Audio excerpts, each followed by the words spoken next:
Hello everyone, and welcome back to the channel. Today, we diving deep into the heart of the Pride Lands for a classic what-if scenario that has intrigued fans for years.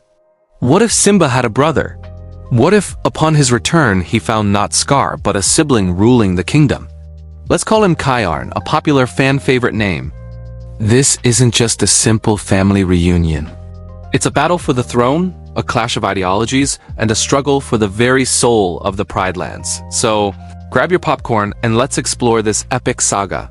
Simba versus his brother. To set the stage, let's imagine Kion was born shortly after Simba.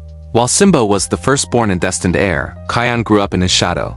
He wasn't malicious, but he carried the quiet weight of being the spare. When the tragedy at the gorge struck and both Mufasa and Simba were presumed lost, the weight of the crown fell unexpectedly upon Kion's young shoulders. Guided by Serabi, Zazu, and the Pride's elders, he was raised not with the carefree spirit of Simba, but with the heavy burden of a kingdom in mourning. He learned duty, sacrifice, and the harsh realities of leadership from a very young age. Under Kion's rule, the Pride Lands wouldn't have decayed like they did under Scar. Kion respects the circle of life. However, his leadership style would be drastically different from Mufasa's. Haunted by the loss of his family and the constant threat of the hyenas, Kion would become a pragmatist, perhaps even a bit of an isolationist. He'd enforce stricter hunting regulations to preserve resources, create a more formalized border patrol, and perhaps forge tense, but necessary, truces with neighboring territories to ensure stability. The Pride Lands under King Kion would be safe, orderly, and well-managed, but perhaps lacking the joyful, vibrant spirit it had under Mufasa. The laughter might be a little quieter, the celebrations a little more reserved.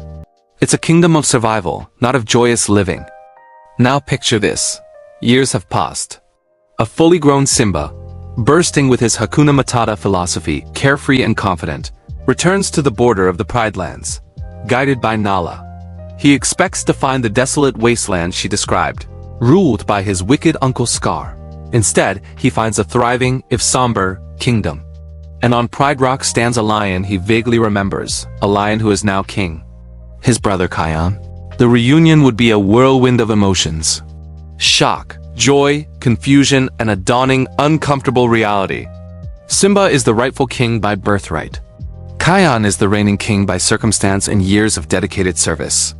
This is where the real conflict begins. It's not a battle of good versus evil, like with Scar.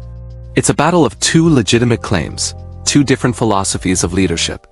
Simba, filled with the wisdom of his father and the free-spirited joy he learned in the jungle, sees a kingdom that has lost its soul. He wants to bring back the music, the color, the grand celebrations. He believes in a kingdom of abundance and trust. His philosophy is one of inspiration and living life to the fullest. He would argue that Kion's rigid control and borderline pessimistic views stifles the very essence of the Pride Lands. He'd say, a kingdom isn't just about surviving, it's about thriving. On the other side, Kion would see Simba as a naive, irresponsible wanderer who abandoned his duty. From his perspective, Simba ran away while he stayed and rebuilt a broken kingdom from the ashes of their family's tragedy. He would see Simba's Hakuna Matata lifestyle not as a philosophy, but as a dereliction of duty. Kion would argue, you were off singing songs while I was rationing water. You want to throw a party?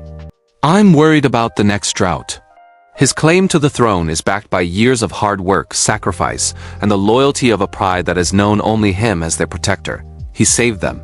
How can this stranger, his long-lost brother, just waltz back in and claim the crown? The pride itself would be torn in two. The older lionesses, like Serabi, would be caught between the love for both her sons. She would see Mufasa's spirit in Simba, but also recognize the incredible leader Kion has become.